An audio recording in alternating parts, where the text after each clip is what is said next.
اعوذ باللہ من الشیطان الرجیم، بسم اللہ الرحمن الرحیم۔ میں ہوں زہر مخان اور آپ دیکھ رہے ہیں میرا فیس بک اور یوٹیوب چینل ابلاغ ٹی وی۔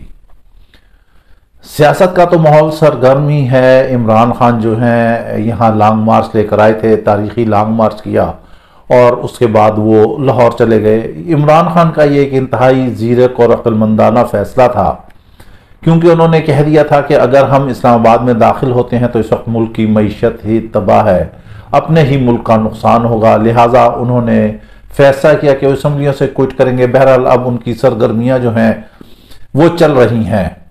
آج ہم اس سیاست سے ہٹ کے ذرا ہم آپ کو وہ اندر کی کہانی کے احوال بتائیں گے، آخر یہ رجیم چینج کیوں ہوا، ملک کی معیشت کیوں تباہ ہے۔ ہر دوسرا شخص کہہ رہا ہے، کپتان بھی بتا رہا ہے، بار بار کہہ رہا ہے کہ ملک جو ہے وہ ڈیفالٹ ہونے جا رہا ہے اور بالکل ڈیفالٹ کے نزدیک پہنچ چکا ہے، جبکہ حکومت کہتی ہے کہ ڈیفالٹ نہیں ہو رہا۔ اسی ڈیفالٹ سے بچنے کے لیے مفتہ اسماعیل کی پہلے خدمات حاصل کی گئیں اور پھر ان سے خوب مہنگائی کرانے کے بعد حکومت نے انہیں کک آؤٹ کر دیا۔ اس سے مفتہ اسماعیل نالا بھی ہے، پھر اسحاق ڈار کو لے کر آئے۔ اسحاق ڈار کیونکہ فگر کے ماہر ہیں اور وہ اعداد و شمار سے کھیلنا بڑا بہترین طریقے سے جانتے ہیں اور ایسا ڈسیو کرتے ہیں کہ اگلے کو پتہ ہی نہیں چلتا، لیکن وہ ڈار جو تھا وہ ڈالر بھی کنٹرول نہ کر سکا اور مہنگائی اسی طرح بڑھتی چلی گئی۔ آخر اس کی وجوہات کیا ہیں؟ مفتہ اسماعیل نے بھی گزشتہ دنوں ایک جو ہے انہوں نے ٹویٹ کیا اور اس میں کہا کہ ملک جو ہے ڈیفالٹ ہونے کے قریب ہو رہا ہے۔ اس ڈیفالٹ ہونے کا مسئلہ اکنامک کا مسئلہ، معیشت کا مسئلہ، معاشی مسئلہ، امپورٹ ایکسپورٹ کا مسئلہ، ملک کی اقتصادی ترقی کا مسئلہ، ملک میں پروڈکشن کا مسئلہ، یہ سارا مسئلہ ہم اکثر ایک ایسی شخصیت ہیں جن کا ہم آپ سے اکثر و بیشتر ذکر کرتے رہتے ہیں۔ پہلے بھی ہماری ان سے بہت ساری ڈسکشن ہوئی اور یہ تھوڑی سی بات ہم آپ کو 2021 مارچ کی بات بتاتے ہیں، جب سال پہلے ہمارے جو وہ سر بھی ہیں، محترم بھی ہیں، ہمارے سینئر بھی ہیں، ہمارا جنزم بھی ان کے ہی اخبار سے سارا شروع ہوا اور وہ ہم ان کے پاس بیٹھے تھے۔ تو 21 کی ہم بات بتا رہے ہیں کہ اکثر ہم کتھارسس کرتے ہیں، ان سے ہم کوائری کرتے ہیں، ان سے پوچھتے ہیں، کچھ اپنے خیالات بتاتے ہیں، کچھ ان کے خیالات لیتے ہیں، بڑی لاجیکلی گفتگو ہوتی ہے آپس میں اور یہ گفتگو ہماری کئی گھنٹوں تک رہتی ہے، کیونکہ ظاہر ہے استاد جو ہوتا ہے اس سے شاگرد جو ہے وہ کچھ نہ کچھ سیکھتا ہی رہتا ہے اور ہمیشہ ہم ان سے کچھ نہ کچھ کنسیو کر کے ہی اٹھتے ہیں۔ یہ کس کی بات ہے؟ مارچ میں اس وقت جو ہے ہمارے سر امتیاز بٹ صاحب، ان سے سیر حاصل گفتگو ہوئی اور پھر ہم نے اس میں باقاعدہ آرٹیکل بھی تحریر کیا کہ جب 2022 اور جو 2023 کے انتخابات ہوں گے اس میں کیا سنیریو ہوگا۔ اس وقت جتنے سنیریو ہیں وہی ہم نے سارے وہی دہرائے جا رہے ہیں، بس اب اس میں حالات جو ہم نے وہاں اس وقت لکھے تھے کہ شاید جو ہے پی ٹی آئی کی ٹیم کا جو ہے وہ سربراہی جو ہے وہ نائب کپتان کرے گا شاہ محمود قریشی، حالات اسی طرف جا رہے ہیں کہ وہاں سے ہی معاملات آگے چلیں گے۔ یہ تو ہماری بات آ گئی تھی ان کے ویژن کی۔ آج ان کی معیشت کے حوالے سے بھی ان سے بڑی ڈیٹیل گفتگو ہوئی اور اس میں اصل جو رجیم چینج کی کہانی ہے وہ بھی سامنے آ گئی کہ آخر ملک کا مسئلہ کیا تھا اور ملک کے حالات ایسے کیوں تھے، کپتان کو کیوں باہر نکالا گیا، معیشت بظاہر ٹھیک چل رہی تھی مگر اندرون خانہ کیا مسائل تھے اور اب کیا مسائل ہے۔ ہر شخص کہتا تو ہے کہ ڈیفالٹ ہو رہا ہے ملک، مگر اس ڈیفالٹ کا جو ہے کوئی حل نہیں بتاتا کہ کیسے حل کیا جائے، اس کا کوئی نہ کوئی تو سبسٹیٹیوٹ ہوگا، کس نہ کس طرح سے تو ہم اسے اوورکم کریں گے تاکہ ہمارا ملک جو ہے ترقی کرے اور ترقی کی طرف گامزن ہو۔ اب ہم آتے ہیں، آپ کو بتاتے ہیں کہ ملک جو ہے یہاں پر سری لنکا اور پاکستان کے ڈیفالٹ ہونے میں کیا فرق ہے، سری لنکا کیوں ڈیفالٹ ہو گیا اور ہم ابھی تک کہہ رہے ہیں کہ یہ ڈیفالٹ ہو جائے گا لیکن ڈیفالٹ نہیں ہوا۔ اب یہاں پر جو ہے تو سری لنکا کی آبادی کم تھی اور مسئلہ یہ ہے کہ جو لون لیے جاتے ہیں وہ بائی لیٹرل لون ہوتے ہیں اور کمرشل لون ہوتے ہیں، جو یہ قرضے ہوتے ہیں یہ قرضے کی اقسام ہیں، بائی لیٹرل لون اور کمرشل لون۔ یہ اب سری لنکا کے تھے کوئی 25 ارب کے دونوں جو لون تھے اس میں، اور یہ آپ لگا لیں کہ 50 ارب ڈالر کا جو تھا قرضہ تھا سری لنکا پر، اور اس وقت جو پاکستان پر ہے وہ 135 بلین ڈالر کا جو ہے وہ قرضہ ہے۔ اب انہوں نے جو ہے اس میں انٹرسٹ کے ساتھ جو ادا کرنے ہیں وہ مزید آگے بڑھ جاتے ہیں، اس میں جو 15% کمرشل لون ہے وہ ہمارا کوئی تقریباً جو ہے 20 بلین ڈالر کے قریب ہے۔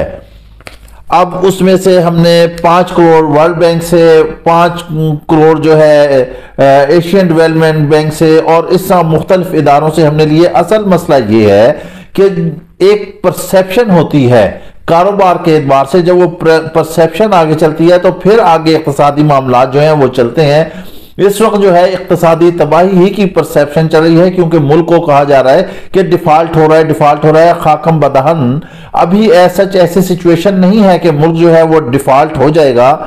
اب جو ہے اس میں جو ہم یہ دیکھتے ہیں کہ $1 بلین کا جو ہے نا $100 بلین جو تھے وہ ہم نے اس میں جو انٹرسٹ کے مد میں لیے $1 بلین کا۔ یہ میں آپ کو جو بتا رہا ہوں، ایک مثال دے رہا ہوں ٹویٹر کی، کہ ٹویٹر کے جو ایسٹ تھے وہ $100 بلین کے تھے، اس میں اسے $1 بلین کا نقصان ہوا۔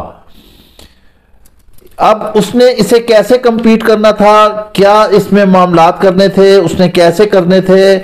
اب اس نے یہ کیا کہ اس میں جو ہے 10 لاکھ کے شیئر جو ہے $10 لاکھ کے شیئر جو ہیں اس نے وہ مارکیٹ کر دیے۔ جب وہ مارکیٹ کیے، جب وہ اس کا جو شیئر تھا 42 کا ہوا تو اس نے مزید اس میں اور شیئر بڑھا دیے اور وہاں سے وہ کمپیٹ کر کے شیئر سے معاملات اٹھاتے ہوئے اس نے اپنا جو ہے $1 بلین کا جو ہے وہ نقصان پورا کیا۔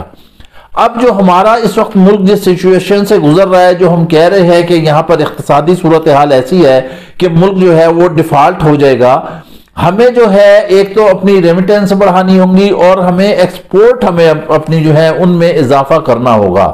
جب ہم یہ چیزیں ساری اضافہ کریں گے تو پھر ڈیفینیٹلی جو ہے ملک کہیں نہ کہیں جو ہے وہ سٹینڈ کرے گا اقتصادی اعتبار سے۔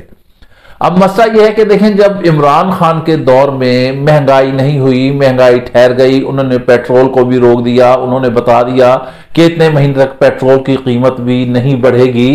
اب بات یہ دیکھنا ہے کہ یہ سارے اقدامات کرنے کے بعد ملک کے خزانے کو، اقتصادیات کو کتنا نقصان پہنچا۔ اس دور میں جو ہے پی ٹی آئی کی گورنمنٹ وہ تقریباً $2 بلین کی جو ہے سبسڈی ڈیلی کی بنیاد پر دے رہی تھی۔ کیا ہم یہ برداشت کر سکتے ہیں کہ ہماری کمزور اقتصادی صورتحال میں اتنی سبسڈی جو ہے وہ مختلف مدوں میں تھی، احساس پروگرام تھا اور دیگر حکومت کے پروگرام تھے، دسترخوان کا وہ جو کھانا حکومت دیتی تھی مفت کھانا وہ تھا، اور بہت ساری اس میں ایسی مدیں تھیں جس میں ڈیلی کتنی سبسڈی جا رہی تھی۔ اب آپ حساب لگا لیں، اگر 2 بلین جو ہے روز کا جا رہا ہے تو اب سال کا حساب لگا لیں کہ کہاں تک جاتا ہے۔ اصل میں اس اقتصادی صورتحال کے پیش نظر دیکھتے ہوئے جو تھا، یہ اصل میں جو ہے پھر وہ رجیم چینج کا جو ہے وہ سارا جو ہے وہ مسئلہ بنا۔ اس سے ہوا کیونکہ دیکھیں، آپ کو ورلڈ بینک ہے یا IMF ہے، وہ آپ سے یہ کہتا ہے، وہ کوئی آپ سے غلط کام نہیں کرا رہا ہے، اصل میں وہ آپ سے کہتا ہے کہ آپ بجلی چور پکڑیں، آپ ٹیکس چور پکڑیں، آپ گیس چور پکڑیں، یہ کون لوگ ہیں، ان پہ کون ہاتھ ڈالے گا؟ اب اس وقت جو ایک سرمایہ دار ہے، اگر وہ فار ایگزامپل 10 لاکھ روپے ٹیکس ادا کر رہا تھا تو آج وہ 20 لاکھ کر رہا ہے۔ اب اس کے اندرون خانہ نقصان کیا ہے؟ نقصان یہ ہے، جب ہماری سر امتیاز صاحب سے بھی ڈسکشن ہو رہی تھی، ہم ان سے کوائری کر رہے تھے، ہم ان سے سوال پوچھ رہے تھے، ہماری کوئی 2-3 گھنٹے تک بڑی طویل سٹنگ رہی اور اس میں ہم ان سے پوچھتے رہے۔ آخر دیکھیں، جو 10 لاکھ ٹیکس ادا کر رہا تھا جو شخص، اب وہ جب وہ 20 لاکھ ٹیکس ادا کرے گا تو وہ مزید اس ملک میں سرمایہ کاری نہیں کرے گا، مارکیٹ میں وہ انویسٹمنٹ نہیں کرے گا، کیونکہ آخر کتنا اس سے نچوڑا جائے گا، کتنا وہ ٹیکس دے گا، کتنے وہ پیسے بھرے گا۔ اس نے اپنے بھی معاملات چلانے ہیں، جو وہ صنعت یا جو وہ ادارے یا جو کاروبار کر رہا ہے اسے بھی رن کرنا ہے۔ جب آپ اس میں 100+ چلے جائیں گے تو آپ کے معاملات کیسے چلیں گے؟ آپ کی سرمایہ کاری رک جائے گی۔ جب آپ کی سرمایہ کاری رکے گی، مزید پروڈکشن نہیں ہوگی، مزید جو ہے ذرائع روزگار جو ہے وہ نہیں پیدا ہوں گے، تو ظاہر ہے پھر بے روزگاری پھیلے گی۔ بے روزگاری پھیلے گی، آپ کی امپورٹ پہ جو ہے، آپ کی برآمدات درآمدات پر جو ہے آپ کے اس پہ اثر پڑے گا۔ وہاں سے جب اس پہ اثر پڑے گا تو آپ کی ملکی معیشت پر اثر پڑے گا۔ آپ لو لیول سے لے کر چلیں۔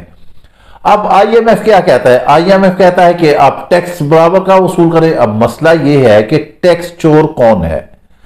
پھر سوال یہ ہوتا ہے کہ بجلی چور کون ہے؟ پھر سوال یہ ہوتا ہے کہ گیس چور کون ہے؟ پھر یہ آپ دیکھیں کہ کون لوگ جو ہے براہ راست ایسے کیش میں کاروبار کرتے ہیں جہاں پر پیسہ جو ہے وہ بینک میں جاتا ہی نہیں ہے، حکومت کے اقدامات ہوتے ہیں ان پر امپلیمنٹیشن ہی نہیں ہوتا۔